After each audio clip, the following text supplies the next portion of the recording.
better take a second look. We're gonna need some photos to determine these winners. The Apollo rocket last to first, with no issues at all.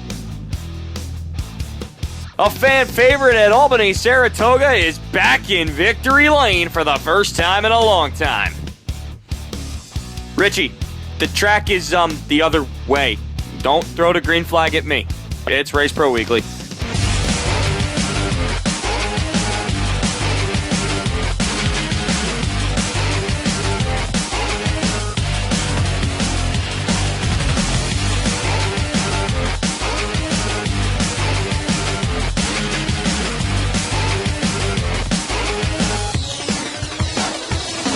Hello and welcome to RPW. I'm your host, Mike Warren. So far in 2016, the Jersey Jet Brett Hearn has been the high point man, putting up some exciting wins in the late stages of racing action at the Valley. Would that trend continue last Saturday?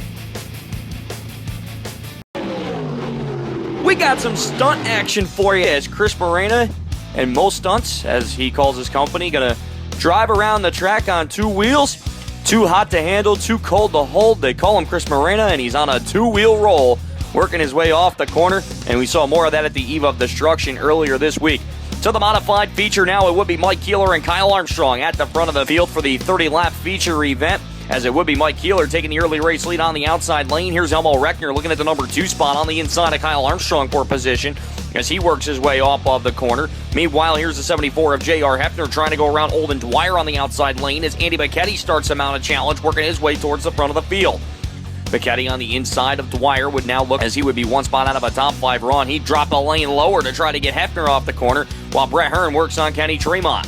Meanwhile, just before the 1/3 mark of this feature event, here comes the 43 of Keith Flack looking to the inside of the 55 of Mike Keeler as the Rocket going to blast his way off down off the west end. He would be your new race leader as they come down and click off this next lap. Flack would be out in front of this one. Andy Becchetti still trying to work his way up as he get by the 11A of Armstrong and go to work on Elmo Reckner down the back straightaway for position. Sliding up off the corner, here's Brett Hearn working his way into the top 5 as Elmo Reckner looks to shut the door emphatically up into turn number 1 and 2. Meanwhile, though, caution will come out for Andy Becchetti as an electrical fire underneath the 34 machine. And off the restart, Brett Hearn going to go from 3rd to 2nd as he put the power to the ground off at turn number 2 and look to set his sights on Keith Flack for the race lead. Meanwhile, here's Kenny Tremont and Eddie Marshall trying to work their way up into the top 5 before this one was all said and done. Tremont working his way through as now he's got Reckner and Hefner in front of him. As now we'll fast forward to the final couple of laps of this one as Brett Hearn starting to reel in the 43 of Keith Flack here on the final lap now. He pulls right in, gets a look-see underneath him. Flack still too strong on the outside though. Final time through turn number 3 and 4. Flack on the outside, Hearn on the inside. Hearn finds some power and just beats Flack at the line to pick up win number 4. Flack would finish in 2nd. Hefner would be 3rd. Tremont and Marshall would work their way up to the top 5, but a heartbreaker for the Ravenna Rocket in that feature event. Fulton Speedway has a star-studded field each and every Saturday night. Watch what happens when they come together and put on an awesome finish.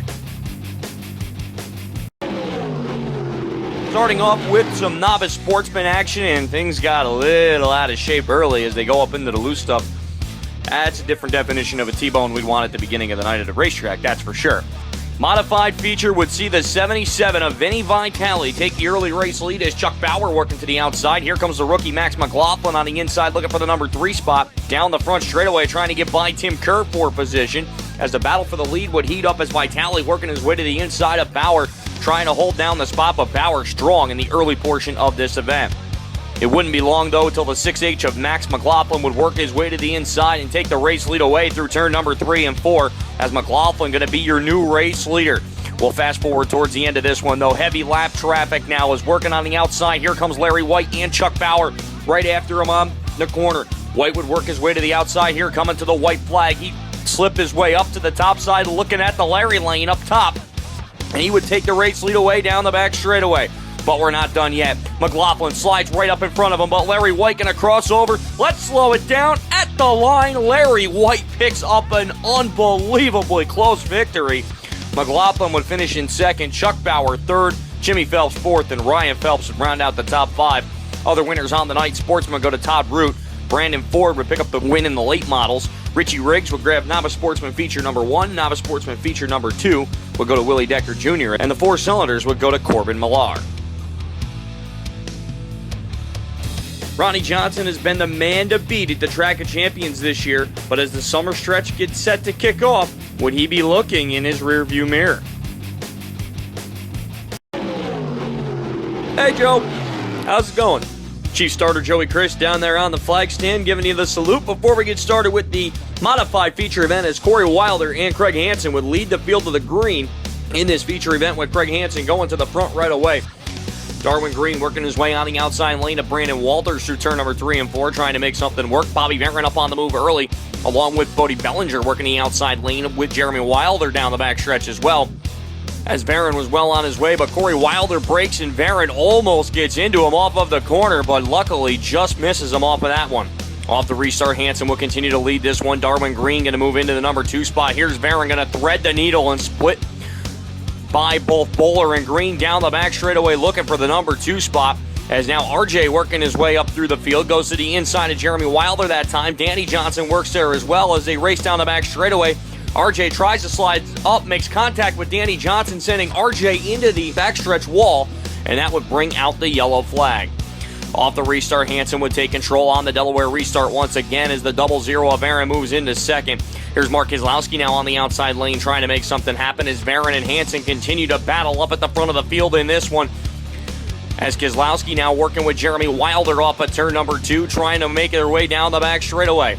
Meanwhile, the 27J of Danny Johnson working to the outside, gets by the 3 of Keselowski, now up into spot number 4 as Bobby Venron continued to work his way down to the inside of Craig Hansen through turn number 3 and 4 as they put a spirited side-by-side battle on. And down the front straightaway they go. It would be Bobby Venron with the race lead up into turn number 1 and 2.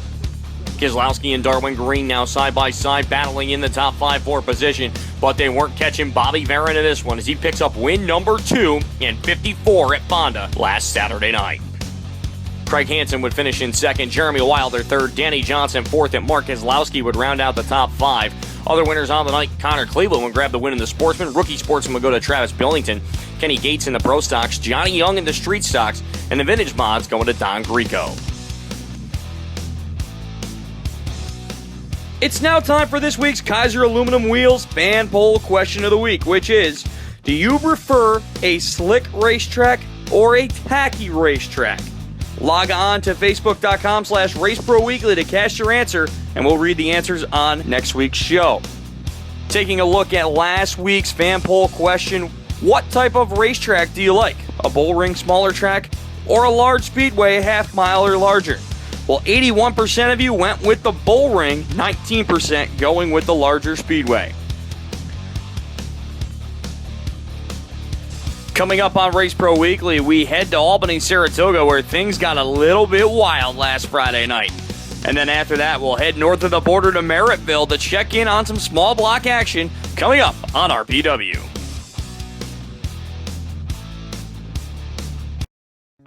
Reputable. Reliable. Results.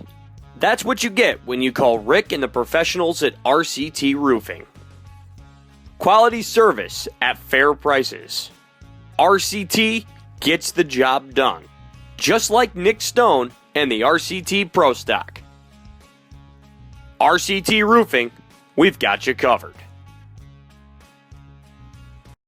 There's only one place in the Capital Region for you to get the full racing action.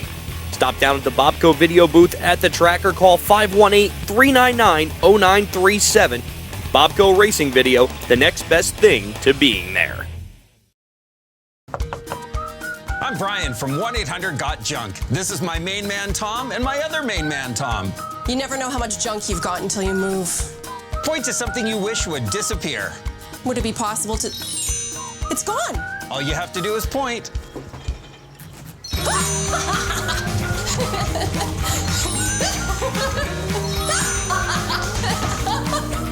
Where have you been all my life? We make junk disappear. All you have to do is point.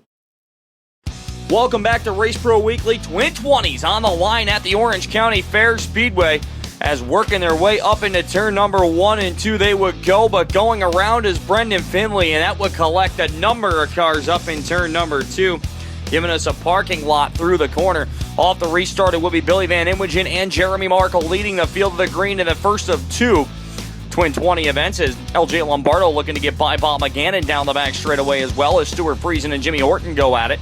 Down the front stretch, they ride once again as the Obese car sitting in the number 2 spot as Van Imwagen going away, as he will look to keep the race lead, as Markle had a great shot at him that time down the back straightaway. Van Imwagen continued to ride as your race leader, as now Tommy Meyer going to get by Bob McGannon off the corner, and now Jerry Higbee gets by Stuart Friesen, but Friesen trying to battle back on the outside lane, trying to make something happen as Friesen working his way up there. Friesen still winless at Orange County here in the 2016 season, trying to pick up win number 1, working it up of the corner, and he'll now move down the backstretch, but meanwhile Van Imwagen gone in this one as he picks up the win in Twin 20 number 1. Second would be Jeremy Markle, Tommy Meyer finishing third, Bob McGannon fourth, and LJ Lombardo would finish in fifth, and he would be the pole sitter in Twin 20 number 2, as him and Jimmy Horton up on the front row. And this one, Horton going to go right to the lead as the sensational one, taking the early advantage. Jerry Higbee working his way down the backstretch as the cars dart into turn number 3 and 4, as Jimmy Horton looking to work his way up as your race leader once again. Making their way off of the corner. Here comes Gary Edwards working to the outside of Billy Van Imwagen down the back straightaway, as now coming off of the corner, you will see Chris Whitehead get in front of Jerry Higbee, and now this battle of 21s between Edwards and McGannon continuing through the corner. Off of turn number 4 they go. It would be Markle holding on to this spot, trying to work their way up, and now Edwards looking to the inside of Chris Whitehead for position as well through turn number 3 and 4, trying to make something happen. Meanwhile, though, up at the front, LJ Lombardo trying to run down the 43 of Jimmy Horton in this one. He'd start to close the gap as they come to the white flag with Tommy Meyer right there as well. Final time now through turn number 3 and 4. He gets right on the back bumper, throws it into the inside, and it would be Lombardo taking the race lead away off of turn number 4, and you can make the check payable to him as he picks up the win. Jimmy Horton to finish in second, Tommy Meyer third, Jeremy Markle fourth, and Gary Edwards Jr. would be fifth. Other winners on the night, Sportsman will go to Jesse Leiby, Patrick Reiser in the Rookie Sportsman, and Kevin Schlosselreck in the Street Stocks. Last week, the Jersey Jet hammered out his first win of 2016 at Albany, Saratoga. Could he go back-to-back? It was Kitty Ride night at the Great Race Place, and he's having a ball out there. Fly's a little wrapped up, though, I would say. Green flag out in the 35-lap modified feature. Brian Whittemore gets caught up and causes a chain reaction down the front straightaway. As a number of cars come together going up into turn number 1 and 2, that would slow the field down for the first time. J.R. Hefner off the restart, working his way to the inside, but as that happens, huge wreck down the back straightaway. A number of cars involved. Mark Kozlowski went up and over in this one, as you can see down there. Bobby Hackle involved, Jesse Mueller, Keith Flack, also Kenny Tremont as well, as everybody would be okay from this mess on the back straightaway. Off the restart, as of course then the pass would be negated. It would be the 97 of Chris Vernold out in front of this one, with Hefner working out on the inside lane. And here comes the 3D of Matty D. Matt DiLorenzo working it up on the outside. He move into the number 3 spot and then power it off the cushion off of turn number 2. Work his way up into the second spot, and wouldn't be long till he get Chris Vernold, and Matty D would be your race leader very early on in this feature event. Ronnie Johnson going to work his way to the outside of the 44, Stuart Friesen, as they make their way up into turn number 3 and 4 that time. But Friesen, very strong, would move into the number 2 spot and trying to chase down the 3D of Matty D up at the front of this one. Brett Hearn would slowly work his way up towards the field, going around Neil Stratton on the outside and going to work on LJ Lombardo, but the caution would come out for a number of cars up in turn number 3 and 4, with Kenny Tremont involved once again. Neil Stratton having some trouble off the restart, gets into a Uke tire, which breaks the front end, and the Uke tire comes out onto the speedway. That would end the driver from Bennington's night in the 87, as that would re-rack the field once again. Here's Ronnie Johnson giving another look-see to the top side for the number 2 spot, as Mark Johnson and Brett Hearn worked their way up into the top 5 in this one. Trouble on the 2RJ of Ronnie Johnson, however, and he had a strong run going in the number 3 spot before he would break. second. Now Mark Johnson getting by Brett Hearn, but now the 20 Hearn pushes to the outside. He pick up both Johnson and Hefner. Now go to work on Stuart Friesen for the number 2 spot. Down the back straightaway, working it up on the top side. As they come off a corner number 2, Friesen tries to make it stick, but Hearn just too strong, working into the runner-up spot. But he wasn't catching Matty D in this one, as Matt DiLorenzo grabs his first win of the season. Second would be the Jersey Jet. Stuart Friesen third. Mark Johnson with his 7th consecutive top 5 finishes in 4th. And J.R. Hefner would round out the top 5. Other winners on the night, David Schilling, first career Sportsman feature event victory. Zach Del Rio in the Limited Sportsman. Dan Older, first of the season in the Pro Stocks. Street Stocks would go to Billy Dupree. Robert Garney in the single cam for the 4 cylinders. And, hey, Steve Ryan won again in the dual cam. Eric Rudolph has been on fire out west, picking up a majority of feature event victories. Could he continue his momentum last Saturday at Merrittville? As I mentioned, Eric Rudolph on a bit of a hot streak through the 2016 season everywhere out west. We'll see how he does in this feature event as James Michael Friesen and Scott Wood will lead the field to the green. In the 35-lap small block modified feature event up at the Merrittville Speedway, Wood going to make his way up at turn number 3 and 4, looking to take the race lead as they cross the line, and it would be the 38 machine out in front as they click off lap number 1. Tim Jones win the 15, working his way on the outside of Friesen, taking that spot away. Here's Gary Lindbergh working up on the outside as well. As the heavy hitters starting to move towards the front, you see Mike Bowman with a beautiful new paint job on the outside lane, along with Ryan Soucies and Chris Steele, and Mr. Small Block Pete Bicknell working their way up along with the 62 of Eric Rudolph. Ryan Soucies should have a little bit of trouble. Todd Gordon nowhere to go as they will both go around up in turn number 2, bringing out the caution. As we continue through this feature event, Wood would keep it going on the outside. Here comes Wayne Kahn looking to the number 3 spot. He'll make contact with Lindbergh down the front straightaway. That opens the door for Tommy Flanagan and Eric Rudolph to get by. As Rudolph working his way on the inside, trying to steal a couple of positions away. Going to work on Mike Bowman now. Trouble on the backstretch for the 52 of James Michael Friesen would bunch up the field again, and Tim Jones trying to make a move, slides up into Wood off the corner. He'll go around, so we'll try it again with Tommy Flanagan on the inside of Wood now. As they drag race down the front straightaway, and what a jump by the 37 machine as Flanagan going to pull the slide job on him up off at turn number 1 and 2. Wood going to lose the number 2 spot for a second, but he'll gain it right back as the cream starting to rise to the top here at Merrittville is now Eric Rudolph sitting in the number 4 spot working on the 71 of Mike Bowman. Rudolph works to the inside. Wayne Kahn there lurking right behind him. 3 wide for the position, but Rudolph going to stay strong to the inside. He'll take the runner-up spot away and try to run down Tommy Flanagan here in the late stages of this feature event. And Wood still having to hold off some challengers here. Behind him is Chris Steele and Mr. Small Block Pete Bicknell along with CB3 Chet Brockman working their way to try to get by him in this one. As this one will continue, it will be the 19 of Soucies trying to get around the 28 of Lindbergh, working his way back up through the field from the early incident as he will pull the crossover move on him down into turn number 3 and 4, but they weren't catching Tommy Flanagan in this one as he picks up win number 1 of the season. Eric Rudolph will finish in second, Mike Bowman third, Chris Steele fourth, and Chet Brockman would round out the top 5. Sportsman feature event winner would be Rob Knapp, Paul Klaber in the Mod Lights, Hoosier Stocks to Rob Murray, and Mike Sadusik in the 4 cylinders. Coming up later this year, Dave Whitney and Whitney Productions have teamed up with Keith Flack Racing to bring you a documentary you won't want to miss on the Flack family.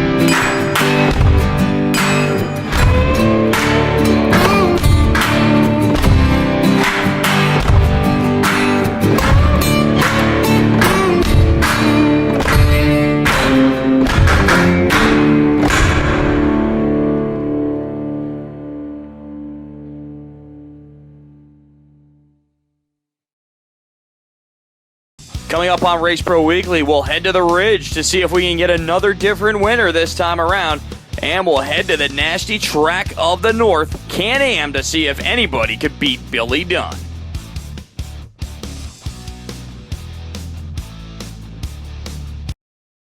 If you're like me, your to-do list never ends. But with just one phone call, I protect my home, family, pets, and yard all year round. With Northeast Pest Control's Premier Home Protection Program, I don't have to worry about bugs and pests, and I don't have to worry about harsh chemicals either. Now how about that want to-do list? Thanks, Northeast Pest Control. Ants, termites, mice, or bees. Call today for your free estimate. With Northeast Pest Control, we guarantee you'll live pest-free. Looking for outstanding service for your car, truck, or SUV?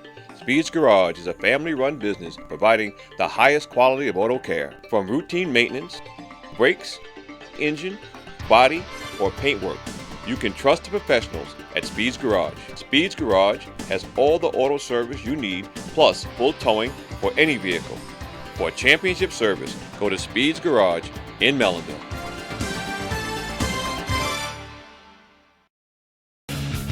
Performance, quality, service. That's DMC Racing Products. Hundreds of name brand parts, competitive prices. That's DMC. DMC Racing Products, race to win. Welcome back to Race Pro Weekly as we head up on the ridge. Some sportsman action to start out as the Battle of the Pesolanos. Greg and Brian up at the front of this one, as it would be Greg taking the early advantage of this one, but here comes the 1J of Rocky Warner working it to the inside lane as he would move into the number 2 spot, but Pesolano would hold on and pick up the win in that sportsman feature event. To the modifieds now, Richie Price would be your race leader as he bring the field to the green with Alton Palmer right in tow, along with the 47 of Brian Nelson, and Bobby Varon quickly working his way up through the field on the outside lane as he move up into the number 3 spot very early in this one. Watch this sweeping 2-car pass for the lead as Varon had it hooked up on the outside lane, riding the cushion to take the race lead away. And it looked like he'd have a great shot in this one as Craig Hansen and the 76 of Alton Palmer go side by side. That would move Hansen into spot number 3, working his way up. And here comes Sean Pangman in the number 34 in that Lottie Hyanga-owned machine, trying to make his way up for win number 2 on the season. Cars would work their way down the backstretch. Jeremy Wilder up on the outside, working for a spot. Here's Josh Hohenforst, who had to start last in this event, working his way up through the field as well, trying to get by Craig Hansen. Meanwhile, Johnny Lutz would slow coming down the front straightaway as he would have trouble on that 959 machine as the bad luck would continue for the driver, as now the caution will come back out as Varon working his way to the inside lane. Here's Jeremy Wilder working up into the number 3 spot, and Josh Hohenforst on the outside looking for 4th. Cars moving their way up through the field as we move to the closing stages of this one as Craig Hansen trying to work his way back up. Pangman and Hohenforst going side by side for position as Pangman holding on to that, but here's Hohenforst on the outside looking to take it away as the Apollo Rocket going to blast off a corner number 4 and move in behind Varon and Wilder. Meanwhile, Varon holding on to this lead, no problem, but Craig Hansen spins right in front of him. Varon nowhere to go, and that would end the race lead for Varon, as now that would hand it off to Wilder, and Pangman working on the outside lane. Here's Hohenforst ducking low as Pangman looking for a shot at win number 2, as I mentioned before. Car up to the outside wall. That's going to be the 4 of Al McCoy. That would bring out the caution once again. And now keep an eye on this one. Here is Hohenforst working his way underneath for the race lead. Scott Stevens hip checks him up in between turn number 3 and 4 and takes the race lead away. Now Sean Pangman looking to battle the inside of him, but it's going to be Josh Hohenforst at the line for win number 2 on the season. The Apollo Rocket grabs the win. Second will be Sean Pangman. Jeremy Wilder would finish in 3rd. Bobby Varon would battle back for 4th, and Alton Palmer would finish in 5th. Other winners on the night, Greg Pesolano would pick up the win in the Sportsman. Pro Stocks to Randy Kosselman. Chris Andrew would finish 1st in the Cruisers, and the Midgets would go to Lou Torres. At Brewerton, Matt Shepard finds himself out front of the point standings, but with only 1 marker in the win column. Could we see an upset for the 2nd straight week? To Central New York we go, and oh boy, Mod Light's going up and around, and we've seen some carnage out of them the last couple weeks. Modified feature would see Tim Sears Jr. take the early race lead up into turn number 1 and 2 as the field rumbles by for the first time, as Sears would have the lead with Ryan Phelps in tow right behind him, along with Jimmy Whitco trying to work their way up. Pat Ward and Chad Phelps come together on the front straightaway. That's going to send Phelps up into the turn 1 wall and around, bringing out the caution. off the restart, 3 wide for the number 2 spot is Ryan Phelps now working to try to get the number 1 spot on the outside of Sears as Pat Ward continuing to work his way up along with Ryan Phelps working the outside of Sears still to trying to get by him down the front straightaway. But Sears too strong in this one as he would go on to pick up the win at the D-shaped Dirt Demon. So Tim Sears Jr. going to do the all-famous roof dance up on top as he picks up the big modified feature win. Larry White would finish in second, Ryan Phelps third, Tom Sears Jr. fourth, and Matt Shepard would round out the top 5. Other winners on the night, Tyler Trump would grab the win in the Sportsman. Mod Lights would go to Jim Bogut. Chris Panofsky in the 4 cylinders also picking up the win. Can-Am has been all machine gun Billy Dunn in 2016. Would anybody be able to step up and beat him? Could he do it again? Here is the green flag will come out as Tyler Bartlett going to lead the field to the green in the number 39 machine, but Josh Van Brocklin going to waste no time taking the race lead off at turn number 2, and here comes Billy Dunn as he's working his way already up through the field as cars scatter down the back straightaway. Riley Gill in there as well, working in the top 5 as Billy Dunn quickly trying to make his way up through. As now watch Ryan Bartlett on the outside lane looking to make a move down the front straightaway as well as somehow he would get by and pass a number of cars going up into turn number 1 and 2. It would not take long for Dunn to move into the number 3 spot as he would work his way off of the corner and try to run down Tyler Bartlett for second. He works his way to the inside down the back straightaway trying to get by him on the inside lane. He decides, nope, I'm just going to use the outside now as Ryan Bartlett lurks right behind them both. And now it would be Dunn trying to run down race leader Josh Van Brocklin. It wouldn't take too long as he would pull right in on him here off at turn number 3 and 4, work his way to the inside, try something. Again, goes to the outside. He powered by Van Brocklin for the race lead off at turn number 2. And Billy Dunn looked well on his way to winning another one. Ask the question, could he do it again? You betcha, as Dunn grabs the win. Van Brocklin would hold on for second. Lance Willix would finish a strong third. Ryan Bartlett would finish in fourth, and Riley Gill would round out the top 5. Other winners on the night, Sportsman would be won by Brian Hudson, Novice Sportsman to Mike Gadbaugh, Sean Kirby in the Pro Street, Thunder Cars to Phil DeSormo, and John Stanley. Can't be the same John Stanley, picking up the win in the Vintage Modifieds. When we return, we'll show you highlights from the Bubba Tanner Classic at the Valley of Speed, and we'll give out our NISCA Performer of the Week. Stay tuned on Race Pro Weekly.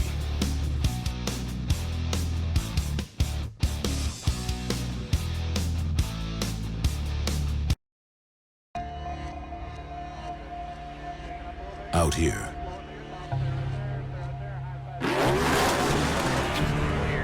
seconds mean everything. That's why, in here, we work so hard to shave them. When a second matters, science matters. Mobil 1, energy lives here.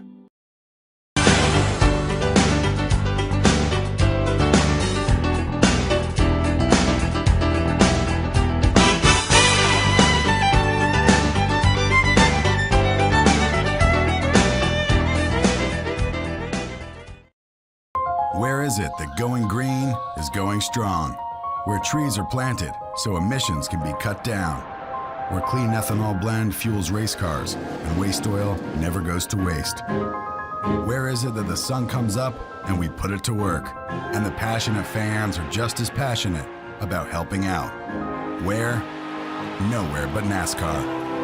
Learn what small steps you can take to make a big difference at NASCAR.com/green.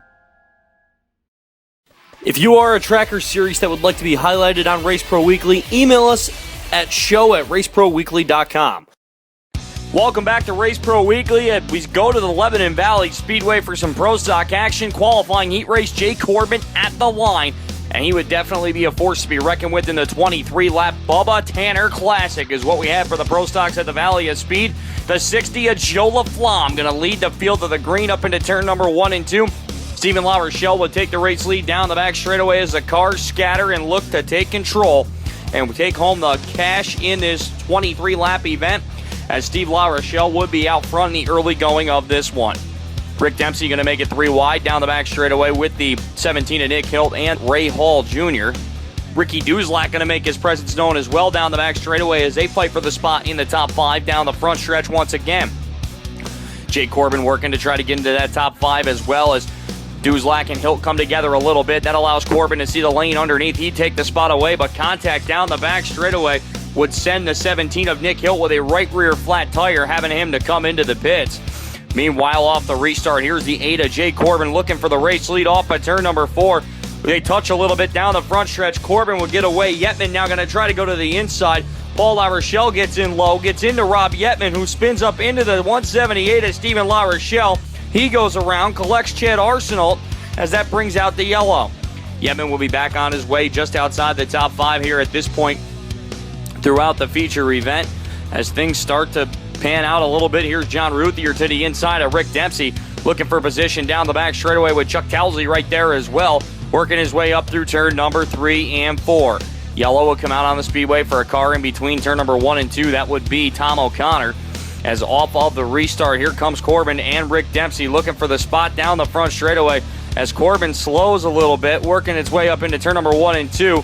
Caution would come out onto the speedway, which would set up another restart as Jake Corbin will pull away this time up off of turn number 2 and down the back straightaway they ride.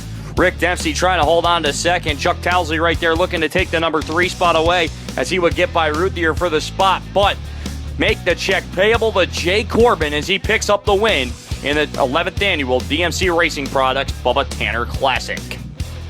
Rick Dempsey would finish in second, Chuck Towesley third, John Ruthier fourth, and Victor Hopkins would finish in fifth. Other winners on the night, fourth time on the season, 358 ride for Kenny Tremont. Chris Lynch grabs the win in the Sportsman, and your Pure Stock winners are Chris Murphy, Dave Stickles, and Jeff Meltz Sr. David Schilling has had a long racing career running legend cars before turning to the Sportsman division.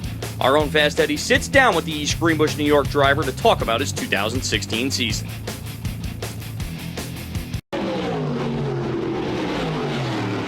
David, you've been racing for a number of years. Tell the fans where you got your start and how many years you've been racing now. I started racing go-karts when I was 7 years old. I raced those for about 7 years, and then we got a legend car. We raced legend cars for about 4 years, and then we moved up to the Sportsman and Modifieds last year. What's the biggest difference between the go-karts and the legend cars and driving the Sportsman car? The biggest difference is power. Having a big motor under the hood is a huge difference. The dirt is also a big change. I only raced legend cars on asphalt. I did a little bit of stuff on dirt with go-karts, but we ran mostly asphalt there too. So running on dirt is a big change. I like it a lot though. I'm starting to get used to it, and I think it's a lot of fun to run on dirt. Taking a notice at your Facebook page, you guys travel around to a lot of the speedways. What's the reasoning behind that? Experience mostly, just getting around, getting more tracks under our belt, more experience, more time in the seat. It helps a lot to get around, to get different tracks, to feel things out. It makes you better at even your home tracks when you get out and get more tracks under your belt. A lot of guys just run one track, and you can get good at one track, but you'll only ever be good there. So getting out and getting around to different tracks is huge, and getting more seat time and more experience. When you drove the go-karts and the legend cars, you did a lot of traveling, so not much different now then?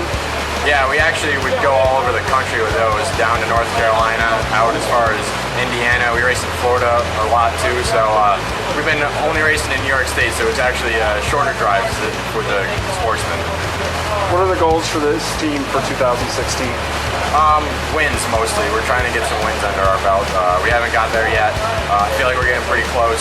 I'd really like to get a win here soon. I'd also like to finish top 5 in points and everything we run, and I'd like to win the King of Dirt Series. But more seat time, more experience, and some wins would be great. Who do you need to thank for getting you on track this year? I have to thank my dad. He does it a lot for us. I can't even start to thank him enough with 1-800 Got Junk. I gotta thank Ed Tobio Contracting, Dawn Victory Cafe in Albany, and Joe Matthews for helping me get this car set up, getting the good shocks, good setup underneath it so we're fast, and Travis Corbett for putting in a lot of long hours on this car, and everybody else who's helped turn wrenches on it. It's now time for this week's NISCA Performer of the Week, and with his final lap pass to win by 33 1/1000ths of a second, it goes to the Jersey Jet Brett Hearn. Hearn is now eligible for the Performer of the Year award given out at the end of the season. That's all for this week's show. For the latest news, results, and photos, check out Race Pro Weekly online at www.raceproweekly.com, and be sure to follow us on Facebook, Twitter, YouTube, and Instagram. So for myself, Bobby Chalmers, Fast Eddie, Scott Morlock, Amber Chalmers, and everyone that helps put Race Pro Weekly together, thank you for watching this week's episode, and we'll see you next time.